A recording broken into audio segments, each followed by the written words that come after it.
সবাইকে আজকের এই বিশ্লেষণে স্বাগত জানাচ্ছি। আচ্ছা, কখনো কি মনে হয়েছে যে একই শিক্ষাগত যোগ্যতা বা কারিগরি জ্ঞান থাকা সত্ত্বেও কর্মক্ষেত্রে কেউ কেউ হু হু করে এগিয়ে যায় আর অন্যরা কেন পিছিয়ে পড়ে? এর পেছনের গোপন চালিকা শক্তিটি কিন্তু কোনো জাদু নয়, বরং মানুষের ব্যক্তিগত কিছু গুণাবলী, যাকে আমরা সফট স্কিল বলি। আজকের এই বিশ্লেষণে আমরা সোর্স মেটেরিয়াল থেকে জানব আধুনিক ডিজিটাল কর্মক্ষেত্রে এই দক্ষতাগুলো কেন সফলতার মূল চাবিকাঠি হিসেবে কাজ করে। চলুন শুরু করা যাক। তো আজকে আমাদের আলোচনার মূল বিষয়গুলো হল: ১. সফট স্কিলের আসল অর্থ। ২. কিছু প্রয়োজনীয় সফট স্কিলের ধরন। ৩. এগুলো কেন এত গুরুত্বপূর্ণ, এবং ৪. দরকারি কিছু সফট স্কিলের একটি তালিকা। শুরুতেই আসা যাক আমাদের প্রথম বিভাগে, সফট স্কিলের অর্থ, কারিগরি যোগ্যতার বাইরে। আসলে সফট স্কিল বলতে অনেকেই হয়তো শুধু সুন্দর করে কথা বলাকে বুঝে থাকেন, তাই না?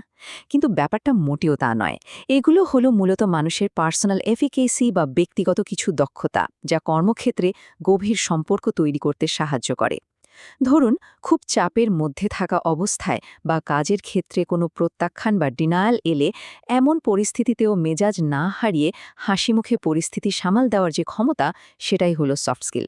আর এটি যে কোনো পরিবেশে মানিয়ে নিয়ে ক্লায়েন্ট কেন্দ্রিক সহায়তা নিশ্চিত করতে সবচেয়ে বেশি কাজে লাগে। একটা বিষয় খেয়াল করলে দেখা যাবে, কারিগরি জ্ঞান বা হার্ড স্কিল হয়তো একজনকে একটি চাকরির ইন্টারভিউয়ের দরজা পর্যন্ত নিয়ে যাবে, কিন্তু সেই চাকরিতে কে কতটা সফল হবে কিংবা ভবিষ্যৎ সুযোগের জন্য কে কতটা প্রস্তুত, সেটা সম্পূর্ণ নির্ভর করে এই ব্যক্তিগত দক্ষতা বা সফট স্কিলের ওপর। হ্যাঁ, হার্ড স্কিল অবশ্যই অপরিহার্য, তবে আজকের দিনের এই তীব্র প্রতিযোগিতায় একজন পেশাজীবীকে অন্যদের চেয়ে একেবারে আলাদা করে তোলে এই সফট স্কিলগুলোই। এবার আমরা যাব দ্বিতীয় বিভাগে, প্রয়োজনীয় সফট স্কিলের ধরন, মূল স্তম্ভসমূহ। এখানে সবচেয়ে গুরুত্বপূর্ণ যে স্তম্ভটি রয়েছে তা হল কার্যকর যোগাযোগ বা কমিউনিকেশন। অনেকেই ভাবেন কমিউনিকেশন মানে শুধু অনর্গল কথা বলে যাওয়া। একদমই তা নয়, বরং আবেগময় ভাষা পরিহার করে অন্যের কথা খুব মনোযোগ দিয়ে শোনাটাই এর মূল কথা। কারণ মন দিয়ে শুনলেই বক্তার আসল উদ্দেশ্য বা অবস্থানটা ঠিকঠাক বোঝা যায়। কর্পোরেট দুনিয়া এটা কিন্তু দারুণ একটা কৌশল। আর একজন লিডার যখন এই স্কিল কাজে লাগিয়ে সুস্পষ্ট নির্দেশনা দেন, তখন পুরো টিম তাদের সেরা পারফরমেন্সটা দিতে পারে। টিম ওয়ার্ক বা দলগত কাজের শক্তিটা বোঝাতে এই স্লাইডের গাছের উদাহরণটা সত্যি চমৎকার।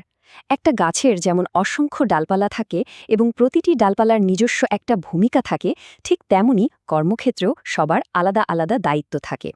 যখন সবাই মিলে একসাথে কাঁধে কাঁধ মিলিয়ে কাজ করে, তখন যে কোনো কঠিন লক্ষ্য অর্জন করা একদম সহজ হয়ে যায়। এমনকি কাজের মধ্যে কোনো মতবিরোধ বা সংঘাত দেখা দিলেও এই সম্মিলিত প্রচেষ্টার ফলেই তা খুব শান্তিপূর্ণভাবে মিটিয়ে ফেলা যায়। কর্মক্ষেত্রে মাঝে মাঝেই চরম বিশৃঙ্খল পরিস্থিতি তৈরি হয়। এ ধরনের প্রবলেম সলভিং বা সমস্যার সমাধানের ক্ষেত্রে স্লাইডে দেখানো এই ৩টি ধাপ ম্যাজিকের মতো কাজ করে। প্রথমত, একটা বিশাল আর জটিল কাজ দেখে ঘাবড়ে না গিয়ে সেটাকে ছোট ছোট ধাপে ভেঙে নিতে হয়। তারপর সবগুলো একসাথে না করে একবারে শুধু একটি নির্দিষ্ট ধাপে মনোযোগ দিতে হয়। দেখবেন পুরো পরিস্থিতিটা কিভাবে একদম স্ট্রেস ফ্রি হয়ে যায় এবং শেষমেশ খুব সুন্দর ও সন্তোষজনক একটা সমাধান বেরিয়ে আসে। এই যে কাজগুলোকে ছোট ছোট অংশে ভাগ করার কথা বললাম, এর সাথেই কিন্তু টাইম ম্যানেজমেন্ট বা সময় ব্যবস্থাপনার বিষয়টা খুব গভীরভাবে জড়িয়ে আছে। এভাবে কাজ করলে কাজের একঘেয়েমি বা সেই পরিচিত বার্নআউট হওয়া থেকে সহজেই রক্ষা পাওয়া যায়।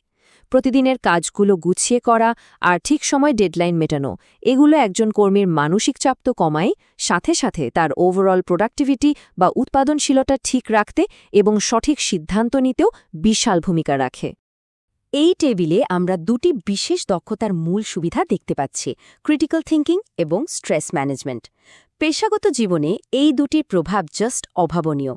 ক্রিটিক্যাল বা গঠনমূলক চিন্তাভাবনা সঠিক সিদ্ধান্ত নেওয়ার ক্ষমতাকে অনেক গুণ তীক্ষ্ণ করে দেয়। অন্যদিকে মেডিটেশন বা যোগব্যায়ামের মতো পদ্ধতিগুলো কাজে লাগিয়ে খুব সহজেই কাজের স্ট্রেস বা মানসিক চাপ নিয়ন্ত্রণে রাখা সম্ভব। ফলে কাজের চাপের নেতিবাচক প্রভাব কমে আসে এবং মূল কাজে পুরো ফোকাস ধরে রাখা যায়। এরপর আমরা চলে যাচ্ছি তৃতীয় বিভাগে, কেন সফট স্কিল গুরুত্বপূর্ণ, সামগ্রিক চিত্র। এই পয়েন্টগুলো একটু খেয়াল করলে বোঝা যায় সফট স্কিল আসলে কতটা অপরিহার্য। এগুলো শুধু যে কেরিয়ারের গ্রোথ বা উন্নতি ত্বরান্বিত করে তাই নয়, বরং সহকর্মী ও গ্রাহকদের মাঝে একটা দারুণ আস্থার সম্পর্ক গড়ে তোলে। কাজের পরিবেশে নিয়ে আসে ইতিবাচক সব পরিবর্তন। তবে এখানকার সবচেয়ে বড় টেকঅ্যাওয়ে বা মূল বিষয় হল, চারপাশের ইন্ডাস্ট্রিগুলো যত দ্রুত ডিজিটালাইজড হচ্ছে, মানুষেরই একান্ত মানবিক গুণাবলীগুলোই ভবিষ্যতের কর্মক্ষেত্রে সবচেয়ে বড় হাতিয়ার বা অ্যাডভান্টেজ হিসেবে কাজ করবে। এই ধারণাটা দারুণ, সফট স্কিলকে একটি অ্যাম্প্লিফায়ার বা পরিবর্ধক হিসেবে চিন্তা করা। বিষয়টা এমন নয় যে এটি হার্ড স্কিলের জায়গা দখল করে নেবে, বরং একজন কর্মীর ভেতরে যে কারিগরি বা টেকনিক্যাল জ্ঞান লুকিয়ে আছে তাকে আরও চমৎকারভাবে বিকশিত হতে সুযোগ করে দেয়। সোজা কথায় এই সফট স্কিলগুলোই একজন সাধারণ কর্মীকে দুর্দান্ত কমিউনিকেটর বা যোগাযোগকারী এবং দক্ষ প্রবলেম সলভার বা সমস্যা সমাধানকারীতে রূপান্তরিত করে। আমাদের আলোচনার শেষ এবং চতুর্থ বিভাগ, প্রয়োজনীয় সফট স্কিলের তালিকা, কার্যকরী উদাহরণ।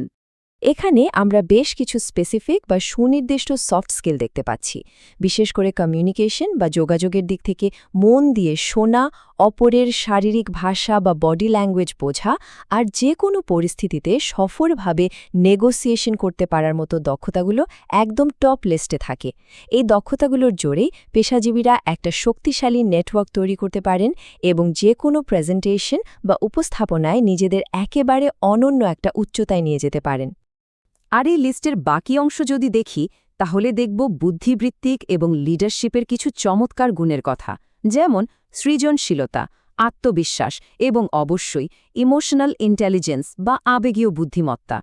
একটা প্রাণবন্ত এবং প্রোডাক্টিভ কাজের পরিবেশ তৈরি করতে এগুলোর কোনো বিকল্প নেই।